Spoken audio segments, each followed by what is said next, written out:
Um erro muito comum de quem está começando a estudar História da Arte é confundir a periodização tradicional da história com a história da arte. Muito cuidado com isso.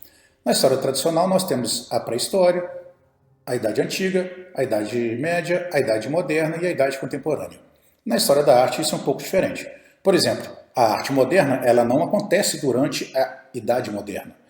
Durante a Idade Moderna nós vamos ter o Renascimento, o Maneirismo, o Rococó, o Barroco antes e o Neoclássico. Durante o período da Idade Contemporânea nós vamos ter também o Neoclássico, o Romantismo, o Realismo, e aí a partir de 1860 começa a aparecer novos movimentos, novas propostas artísticas, que vão receber o nome ali de impressionismo, e a partir desse 1860 é que começa a aparecer a noção de que estamos fazendo uma arte moderna.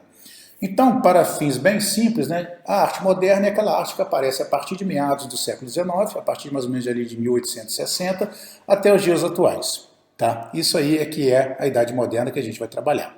Vale comentar aqui rapidamente que existe também a chamada arte contemporânea, que ainda é um fruto de debates, depende do autor. Tem autor que considera que a arte feita a partir da Segunda Guerra Mundial é arte contemporânea e não é mais arte moderna. Tem autores que acham que a partir dos anos 60, dos anos 70, é que aí poderia falar de arte contemporânea, que até então seria também arte moderna. E já tem outros que dizem não, que a arte contemporânea é a arte que está sendo feita por artistas vivos, os artistas que estão hoje trabalhando. Então, quer dizer, essa discussão ainda está no meio dela, nós não vamos entrar muito nessa confusão, não. Então, lá para frente, quando eu estiver falando de arte moderna e arte contemporânea, eu vou estar falando da mesma coisa, tá bom? O importante é isso. A arte moderna é a arte que vem de 1860 para frente até mais ou menos os dias atuais. Quando o termo arte moderna começa a aparecer, ele estava, obviamente, sendo colocado em contraponto a um período anterior da história da arte. Mas esse período anterior não é o período todo anterior. Ele não estava fazendo críticas à arte medieval, não estava fazendo críticas à arte da pré-história, não é isso. Ele estava fazendo crítica à arte considerada acadêmica, uma arte que era feita dentro de escolas de belas artes. Era uma arte que era referendada pelos governos, pelas galerias oficiais, pelas academias, que tinha uma formação muito rígida, muito padronizada. Os estudantes aprendiam regras, padrões, os chamados cânones, e que você não poderia sair muito daquilo. Era uma arte feita dentro de ateliês, com professores, mestres, e isso tudo formava o que a gente chama de o classicismo, uma arte clássica, uma arte que tem suas origens ali no Renascimento, que tem, obviamente, desdobramentos pelo Barroco, pelo Rococó e pelo Neoclássico, e chega ali soberana no século XIX. A maioria das pessoas gostavam era de arte clássica, arte tradicional, acadêmica. Então, a partir daquele momento ali, meados do século XIX, começa a aparecer esses movimentos novos que vão questionar essa arte acadêmica. E em contraponto a esse choque entre a arte acadêmica e essa nova maneira de fazer a arte, que a gente vai ver daqui a pouco, é que foi cunhada a expressão arte moderna. Então a arte moderna ela vem para enfrentar um inimigo fortíssimo. Que inimigo fortíssimo é esse? É uma arte oficial, uma arte que se aprende em escolas, com regras, padrões, que tem o favorecimento do poder político, que representa o ideal de belo, que apresenta discursos ideológicos, políticos, considerados elevados. Então a arte moderna vem para criticar essa maneira de fazer arte. Tá? Então quando a gente começar a ver os movimentos de arte moderna, e nós vamos ver agora no próximo slide quais eram os movimentos imediatamente anteriores ao aparecimento da arte moderna, vai ficar mais clara essa crítica que os modernos vão fazer a respeito da arte considerada clássica ou arte tradicional. Como foi dito no slide passado, a arte moderna começa a partir da segunda metade do século XIX. Na primeira metade nós temos ali o auge do neoclássico, que vinha já desde o século anterior, e vamos ter também o romântico e o realismo. Tanto o romântico como o realismo, eles são considerados movimentos precursores da arte moderna, mas não são considerados movimentos da arte moderna. Porque, apesar deles trazerem novidades, que a gente vai ver daqui a pouco, eles ainda estão presos ao estilo neoclássico. tanto na questão do desenho, das cores, da composição. Então, eles ainda não conseguiram romper com a tradição neoclássica que vinha de antes. Por isso é que é importante que a gente conheça um pouquinho, tanto do neoclássico, exatamente para saber o que a arte moderna está criticando, como também conhecer um pouco do romantismo, né, da arte romântica, e do realismo, para a gente poder ver quais são as contribuições desses dois movimentos, que são movimentos muito importantes para aquilo que vai ser chamado de arte moderna.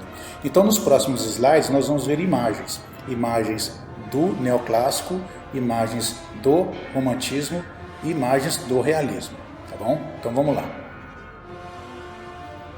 Aqui nós temos alguns exemplos de arte neoclássica. Só lembrando, né, a arte neoclássica ela tinha um componente político muito forte, né? O neoclássico vai representar uma visão moderna de Estado burguês, pós-revoluções burguesas, ou então durante o período das revoluções burguesas, valorizando essa tradição clássica, que vinha desde o Renascimento, tentando ao mesmo tempo dar uma ideia de modernidade e de sobriedade. A arquitetura neoclássica está presente em boa parte do Ocidente nessa época para representar prédios públicos, tribunais, congressos, palácios administrativos e por aí. A mesma coisa na pintura, vai ser sempre utilizada para representar grandes líderes, grandes figuras da mitologia, grandes figuras, grandes exemplos éticos, morais, filosóficos. Estamos aí a figura aí, a morte do Sócrates, esse quadro do Jacques-Louis David, representando Sócrates momentos antes de tomar o veneno, tomar a cicuta. Então, tentando, né, de certa moda, valorizar a figura da razão, da filosofia, né, de um mundo cada vez mais ligado ao pensamento racional e cada vez mais distante do chamado Antigo Regime, que tinha ainda suas origens lá no final da Idade Média. Então, essa arte ela tinha uma instrumentalização política muito forte.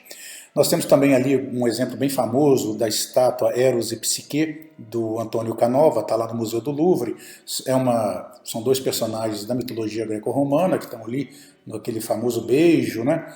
Temos ali o exemplo do Capitólio dos Estados Unidos, né, a sede do Senado do Congresso norte-americano, um prédio também, né, que teve lá vários projetos até finalmente ficar pronto, representando aquela nova nação que estava nascendo, uma república que vai servir de inspiração para vários outros países no processo de dependência do antigo sistema colonial, que já está em colapso nesse período.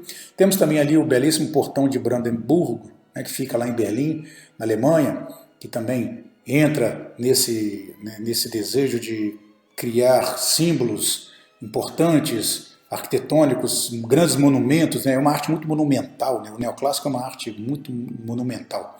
E era isso que os artistas modernos estavam querendo criticar. Porque é lógico que o senso comum olha para essas obras, né? O Napoleão Bonaparte está sempre sendo representado como um grande líder, um grande chefe militar.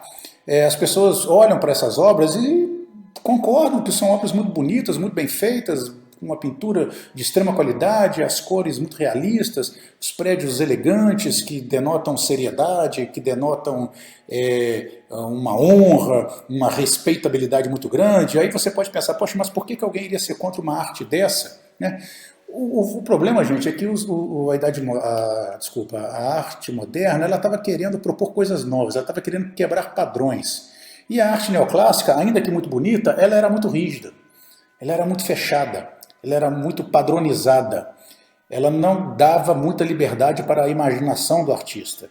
Então isso vai, obviamente, chegar em novas gerações, essas novas gerações vão começar a criticar, vão começar a querer fazer coisas novas, coisas diferentes, sair daqueles padrões que eram impostos pelas academias de belas artes.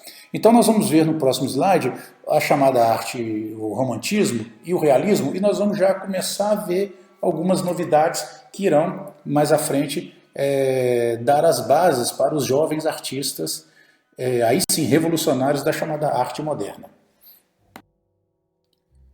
No começo do século XIX, dois estilos iriam ganhar popularidade, ainda que fossem menos celebrados como as chamadas belas artes, cujo principal exemplo era o neoclássico. Estamos falando aqui do romantismo e do realismo. Ambos iriam começar a questionar os cânones clássicos, com novos temas e abordagens, ainda que mantendo o naturalismo nos desenhos, nas formas e nas cores.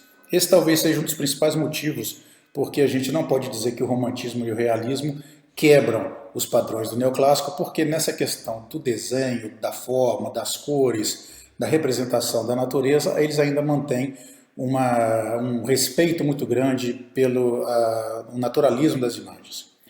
Mas eles foram uma forma de resposta. Essa resposta à racionalização instrumental das revoluções burguesas nas artes, que, como a gente viu, teve seu principal expoente, o chamado neoclássico. O romantismo ele vai se desenvolver nas artes, não apenas na pintura, mas também na arquitetura e principalmente na literatura, né, e na poesia. Mas o romantismo ele vai produzir obras visuais importantíssimas para a história da arte. Nós vamos ver, através do romantismo, uma revalorização das emoções e do idealismo. Essa arte ela cria e recria eventos e cenários da história, fatos históricos que aconteceram, mas de uma maneira totalmente idealizada, e isso acaba também criando novas tradições, né? As tradições elas são criadas, recriadas e retroalimentadas, nada nasce do zero, né? Então o romantismo vai ser muito forte no momento de criar, por exemplo, um sentimento de nação, um sentimento de nacionalidade, de pertencimento a um grupo, a um país, e isso vai acabar gerando frutos que futuramente vão influenciar a arte moderna. Temos aqui 4 grandes exemplos de arte romântica na pintura. 3 delas são obras mundialmente famosas e uma outra que é mais famosa para nós brasileiros, mas que também consegue exemplificar perfeitamente o que significa uma arte romântica na pintura. O primeiro exemplo que nós temos ali é a Arca da Medusa, de Théodore Géricault, que é considerado um dos quadros mais importantes da história da arte. Ele retrata o naufrágio do navio Medusa, que pertencia ao governo francês. Ele estava repleto de colonos quando ele naufraga na costa do Senegal. Isso é uma história real que aconteceu, dezenas de pessoas morreram, os sobreviventes, acho que foram só 15 sobreviventes, conseguiram ser resgatados porque estavam numa jangada e eles tiveram que praticar inclusive o canibalismo para se salvar. Isso foi um caso bastante polêmico na época, a imprensa francesa repercutiu muito isso, causou uma comoção nacional muito grande, e inclusive porque parece que o capitão do navio foi responsável por vários, não só pelo naufrágio, mas também por abandonar parte da tripulação dele, enfim. E o quadro acabou sendo representado de uma maneira, de uma dramaticidade extremamente forte para a época. Esse quadro foi muito polêmico, é um quadro muito grande. O Théodore Géricault era jovem, tinha mais ou menos 27 anos quando fez esse quadro, fez estudos de cadáveres, entrevistou sobreviventes, chegou a fazer uma réplica de madeira da jangada, enfim, é uma obra que realmente revoluciona na sua forma de produção na época e expressa uma emoção, uma carga dramática muito forte. Esse com certeza foi um quadro que marcou uma geração de pintores dali para frente, inclusive um grande amigo dele, um tal de Eugène Delacroix, que está ali no canto do slide, cujo trabalho mais famoso é A Liberdade que Anda o Povo, de 1830, retratando lá o período da Revolução de 1830 na França. Não é a Revolução Francesa, muita gente acha que esse quadro representa a Revolução Francesa, mas representa sim uma nova Revolução Burguesa em 1830 na França, que é debitária de toda aquela herança vinda sim da Revolução Francesa original, lá de 1789 e para frente. Assim como a Barca da Medusa, é uma obra também romântica, porque ela idealiza um evento que aconteceu de maneira, obviamente, baseada na emoção e na tentativa de vender um discurso.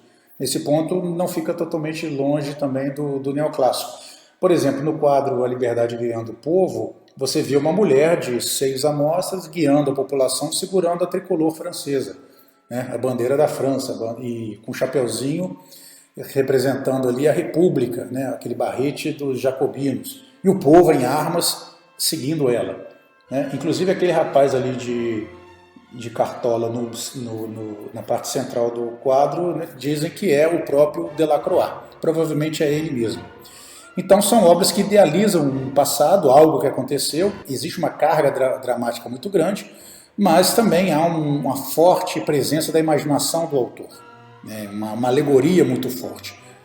Um outro exemplo também importantíssimo da história da arte do chamado romantismo é o quadro de cima ali, os 3 de maio de 1808 em Madrid, do Francisco de Goya, que talvez seja um dos maiores pintores de todos os tempos.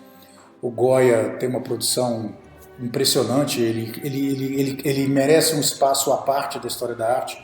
Ele é muito mais do que simplesmente chamar ele de romântico, mas enfim, o nosso curso não é sobre o Goya.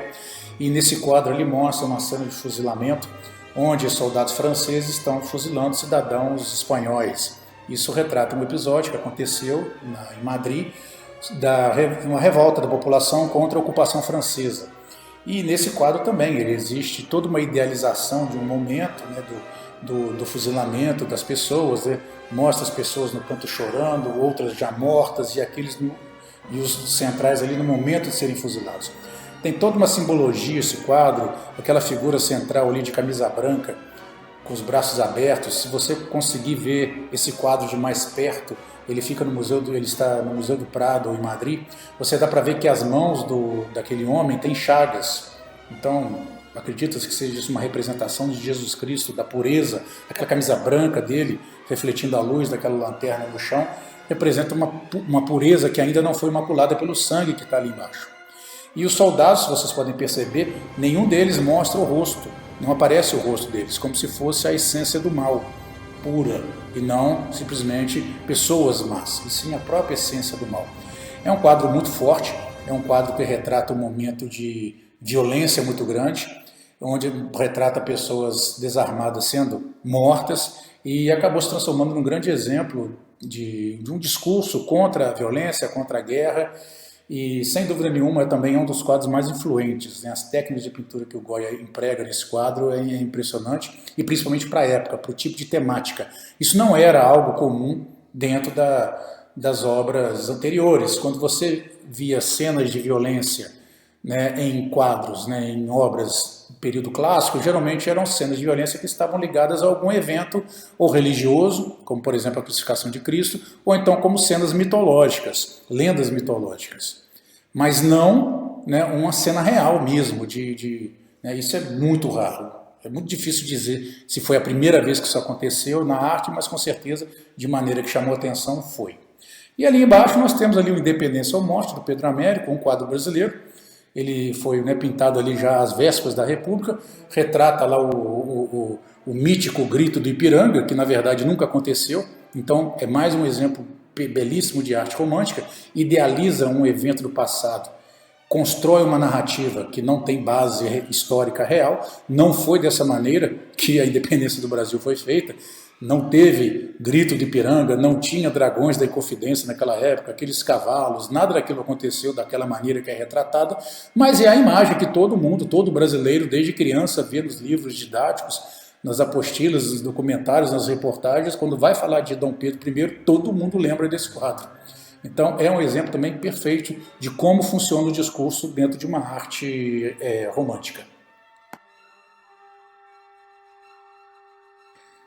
Se o romantismo criticava o racionalismo exagerado do neoclássico, o realismo vai criticar a idealização exagerada do romântico.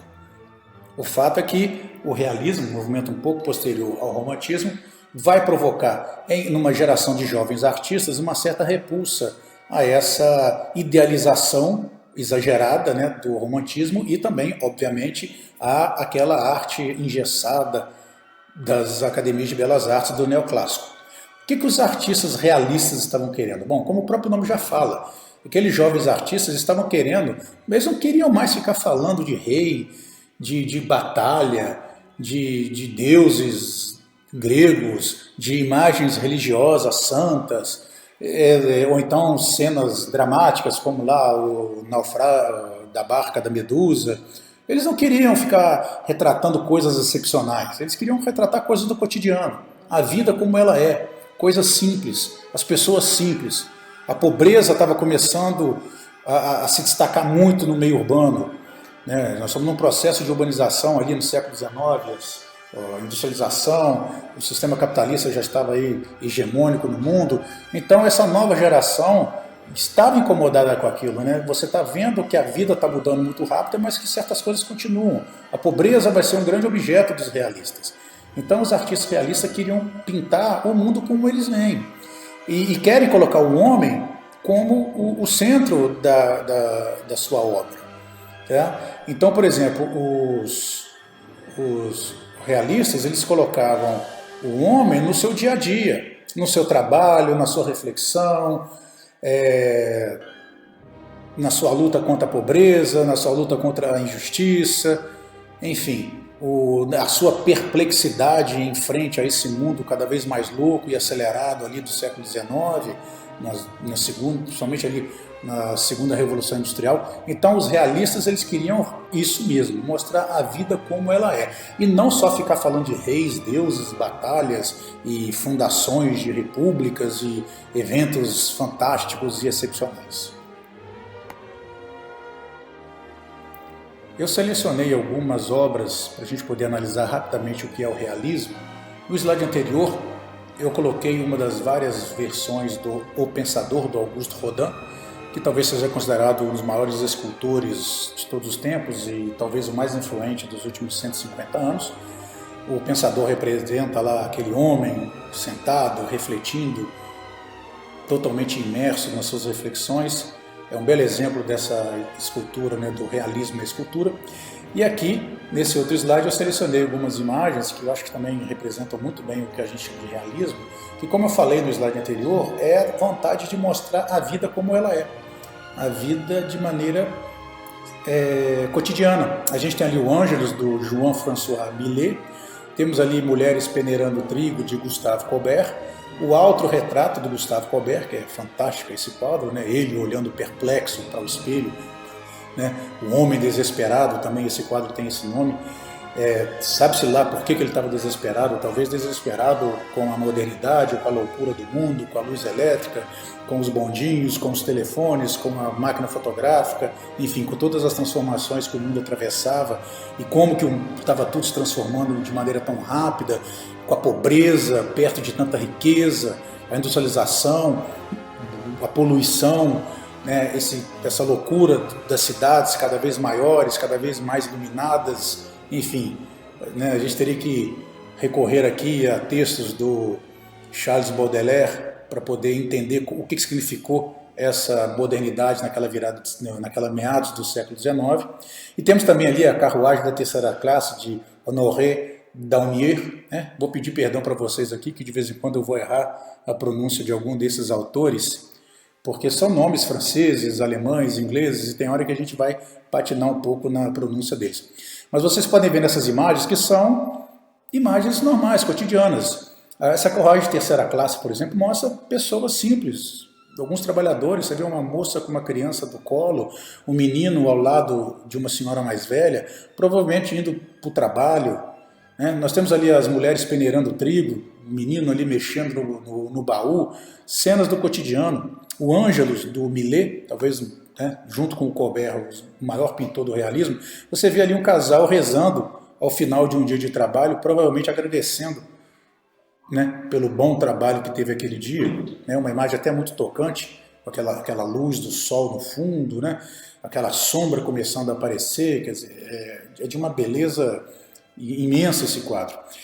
Mas vocês podem ver que são quadros que, apesar de mostrarem coisas novas, gente comum, gente pobre, gente trabalhando, ele ainda está preso a questões dos desenhos, da forma, né, de que era defendida pela arte acadêmica. Todos esses jovens autores, tanto Colbert como Millet, como Daumier e outros, estudaram nas escolas de belas artes, tinham o conhecimento de como fazer uma arte neoclássica, só que eles estavam começando a querer coisas novas, estavam começando a experimentar.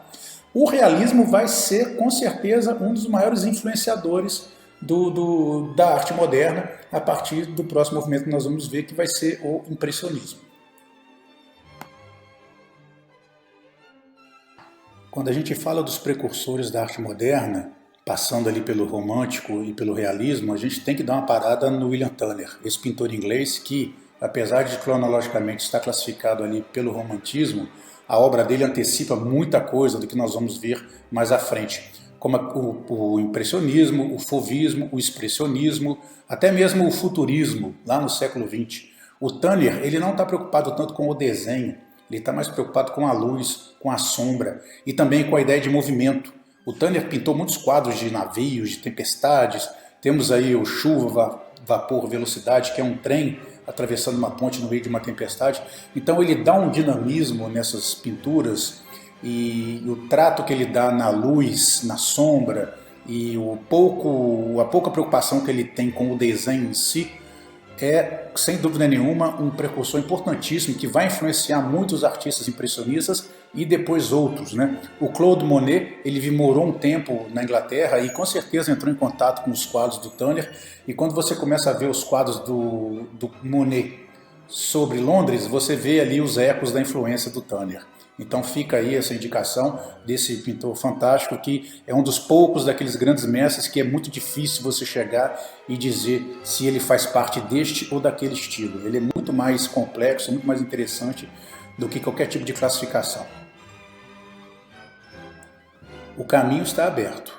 O romantismo e o realismo começaram a questionar as formas rígidas e dogmáticas da arte tradicional, da arte neoclássica, e isso vai influenciar muito uma nova geração de artistas. A própria invenção da fotografia também vai questionar muito o papel do artista, porque já que existe uma máquina capaz de reproduzir a realidade na sua perfeição, o papel do artista não seria mais esse, né? Então também vários questionamentos começam a aparecer, e aí, com uma coisa bem natural da humanidade, uma nova geração começa a questionar a anterior. Desses pintores que começam a quebrar os paradigmas, se destaca muito o Edouard Manet, porque ele está na transição entre essa arte mais tradicional e com essa arte nova, com essa, né, que é aquilo que a gente vai chamar de arte moderna. Paris, que era o centro intelectual e artístico do mundo naquela época, mantinha pelo governo francês o chamado Salão de Paris, onde eram exibidas as grandes obras produzidas pelas escolas de belas artes. Era ali que os grandes pintores da época ficavam famosos, vendiam suas obras e influenciavam a arte dali para frente. Só que com toda essa transformação que nós estamos vendo, né, nessa virada aí da metade do século XIX, tanto a questão econômica, política, tecnológica, essa nova geração não vai se enquadrar no Salão de Paris. Muitos deles, a maioria deles, quase sempre serão recusados, né, os seus quadros serão devolvidos. E essa pressão acabou aumentando até que em 1863 o governo da França criou o chamado Salão dos Recusados, que, como o próprio nome já diz, é o salão daqueles que tiveram suas obras recusadas. E nesse Salão dos Recusados começa a se destacar alguns artistas, e dentre eles o Edouard Manet, que vai ser, como eu já disse, uma ponte entre a arte, né, romântica e realista para aquilo que a gente vai chamar de arte moderna. Inclusive, alguns trabalhos do Manet são muito revolucionários para a época, e exatamente por misturarem elementos românticos e realistas. A gente vai ver aí no próximo slide.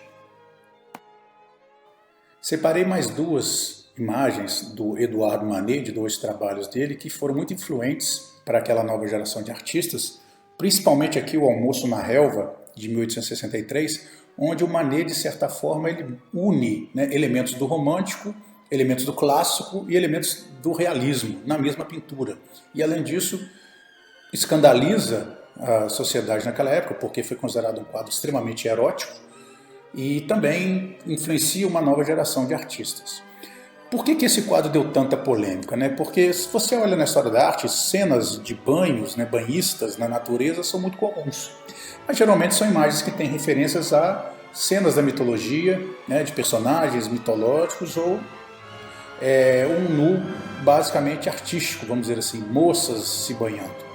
Né? Nada muito além disso. Só que esse quadro tem um problema. Ele coloca duas mulheres nuas se banhando, né, acompanhadas de dois homens. E esses homens não são figuras mitológicas também, são figuras comuns, são figuras do cotidiano, são dois homens modernos, com roupas modernas. Então, esse quadro traz uma carga de erotismo que as obras clássicas não apresentam, porque não tem, vamos dizer, essa, entre aspas, maldade que o quadro, nesse caso do Manet, acaba reproduzindo. Uma outra coisa interessante também que escandalizou muito a época, constrangeu muitas pessoas, é que, se você perceber bem, a moça central ali do quadro, ela está olhando para o espectador, né? E isso, talvez não que fosse a primeira vez que isso acontecesse, né, do personagem central do quadro olhar para quem está observando o quadro, né? Mas o olhar dela, o sentimento talvez de malícia, né? E toda a cena em volta, isso acabou gerando uma imensa polêmica. O quadro foi recusado, foi para o Salão dos Recusados e durante muito tempo foi criticado, mas sem dúvida nenhuma acabou se transformando em uma das obras mais importantes do século XIX. E ali a gente tem do lado a execução de Maximiliano, que é uma cena da história do México, né, do Maximiliano, lá, o imperador Maximiliano sendo fuzilado pelo exército mexicano, né, por aqueles que derrubam ele do poder e criam a República Mexicana. É interessante esse quadro, que é óbvio que a influência dele, né, do quadro do Goya, que nós vimos antes, é imensa, isso de forma alguma alguém tenta esconder isso, mas uma coisa que chama muita atenção nesse quadro é ver a população do México, né, o povo representado naquele amontoado de gente ali em cima do muro, espiando a cena, mostrando lá que o povo é um mero espectador de uma cena que representa um momento político, militar muito importante da história do México. A execução de Maximiliano, para muitos, é considerada a grande obra-prima do Manet.